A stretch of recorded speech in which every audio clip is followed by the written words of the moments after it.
The I'm gonna NFC have to give me South one of those. Roundtable official shirt, man. Make sure you guys get it. Roundtablesports.shop. Who's a 5'5" quarterback? I know he ain't talking about me. I'm 5'6". Get it straight. Wait, Berto, are you actually 5'6"? Bro, soaking wet, brother. It's all right. Short King. It's all right, man. Rise up. Rise up, brother. You know it, brother. James, I do want to start with you.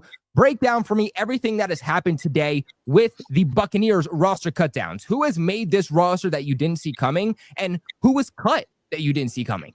In my opinion, I thought that the Bucs really had some good moments in the first two preseason games. The third one happened, wasn't necessarily great. They showed enough to where I was confident in some of the depth in some areas, not so much in other areas. There were a couple of surprises that happened on the roster. Some of the younger players, a couple of guys that were waived, I guess I should say, that I wasn't 100% expecting was quarterback converted to wide receiver from WVU, Garrett Green. I thought that he did some pretty good stuff in the preseason, especially as like a returner and kind of like just like a gadget type of wide receiver. Hopefully he's back on the practice squad. Nick Jackson, undrafted player out of Iowa. I was pretty surprised that he was let go. It was kind of cited that special teams was the biggest reason. John Bullock, undrafted linebacker from Nebraska, actually got in over him. Jake Majors, who was waived with an injury designation. Right now, the Buccaneers don't have a ton of interior offensive line depth, which is a bit of a concern for me. Their number one option at both guard and center is Elijah Klein, who I didn't think did a great job at backup center throughout the preseason. So again, maybe that's something where you can kind of look to get somebody on the practice squad.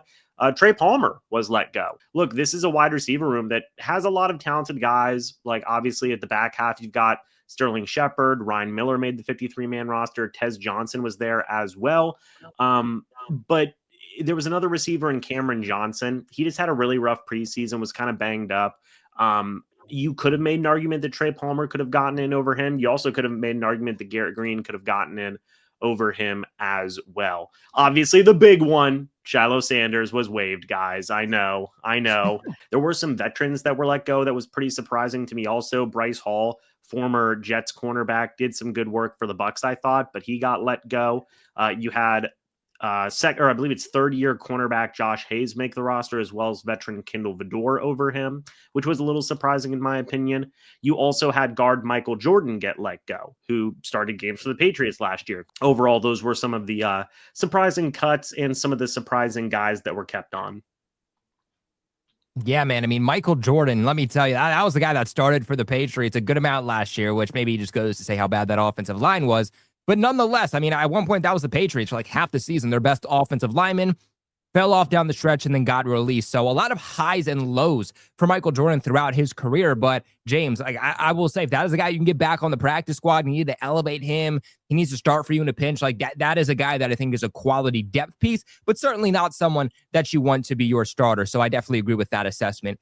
Bert, so let's go on over to you, okay? Because it does sound like maybe the day wasn't as positive for the Falcons as maybe it was for a team like the Bucs, because you did get some unfortunate news about your right tackle, right? That offensive line, especially for a young quarterback who is really in his first year. If you think about it, this is going to be the first full year that we see Michael Penix take over, and a good offensive line is the best possible friend that he could have. This obviously takes a hit to that. So break down for me everything that happened today. Who got thrown on IR? What are the big storylines? Who made the roster that you think shouldn't have, and who got released that you think shouldn't have?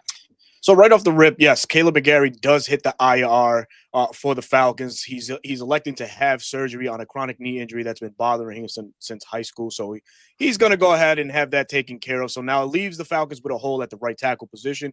As I mentioned at the top of the stream, we did acquire a Seattle Seahawk right tackle, Michael Jarrell, for a conditional 7th round pick, 2027 pick, that is. So we're bringing him in to see what he can bring in terms of depth. I don't think the Falcons are done yet making moves at that right tackle position.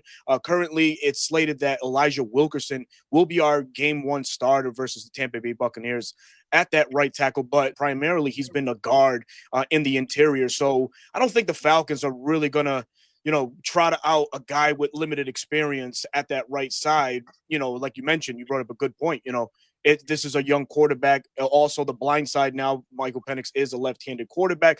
But regardless of what it's going to take, I think Atlanta is going to make a move before week 1. Some guys that were waived that I'm kind of surprised that didn't stick around, and that's Simeon Barrow Jr., undrafted free agent out of Miami, was one of our best interior defensive tackles in this preseason. In fact, he ranked number 2 as far as rookies from the interior with a 21% pass rush win rate. So that really right there was inspiring to a move where, you know, we were worried about. We let Grady Jarrett go this past year. He signed with the Chicago Bears, but Simeon Barrow offered you some flashes of what Grady was for a long time, a disruptor in the middle of this defense. So Simeon Barrow Jr., hope to get him back on the practice squad tomorrow.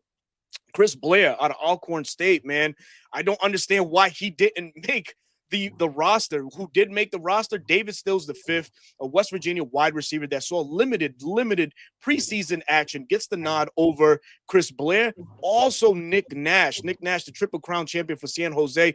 Both of these guys were super productive in the preseason. Both guys were in that battle for that last wide receiver spot, but the nod goes to a guy that really saw limited action. That just kind of leaves me wondering, man, Jack Nelson makes the roster for this Falcons team, which, you know, excuse my language, but he was ass all preseason, man. Joshua Gray had some flashes as an interior offensive guard for Atlanta, and is a guy that brings a lot of versatility. He's a guy that plays up and down the line from tackle to guard to center, you name it. He has the experience. You can do more with a guy like that than you could with a guy like Jack Nelson, who's predominantly a right side guy. Those are some of the things that I saw that kind of puzzled me. From everything that's happened here with the Panthers, any surprise cuts, any surprise guys make the roster? Honestly, the first guy that was surprise cut to me, honestly, was Hunter Renfrow. I thought that he could be a guy, especially with the fact that you're shopping Adam Thielen out at this point. Adam Thielen has made it known that he, wants to be traded. Not necessarily wants to be traded, but he wants to go back to Minnesota. It's not that he's not happy here. It's just that he wants to go back to Minnesota where everything started, right? They chose David Moore, who arguably should have been the easier cut, in my opinion. But again, this is just the safe, classic Panthers logic that they've done. I felt like from the cuts, there's maybe one more person that I felt like was a little bit of a shock, but not necessarily a big time shock. Jacob Windemon was the one that I was kind of iffy on. Like, I could have gone back and forth because it was between him or Bam Martin Scott for the inside linebacker position. The competition was just simply better. One of the guys that I'm hoping that Carolina brings in, if they're going to bring in a quarterback, I hope they bring in Tyler Huntley. I think he's better than Kyle Trask. I would bring Snoop here in a heartbeat right now. TJ, let's go on over to you. Well, Easton Stick of the Atlanta Falcons. Nah, not really, man. I mean, look, slightly. You already know how I feel about that, man. I mean, pick six shorty right there, man. But look, I just think that the Saints held on to a lot of these players way too long. No disrespect to any of the people on the panel. I just feel like that's the issues with a lot of these teams. They hold on to guys, they find favor, those guys, and then, they keep them around. And instead, you can probably go out here and find other pieces from other teams, or maybe find that one player that caught your eye during the offseason that was a part of the team. But wasn't surprised to see Isaiah Foskey, the former second-round pick for the New Orleans Saints, cut. Thank God he's gone, because the guy was just absolutely terrible, wasting space.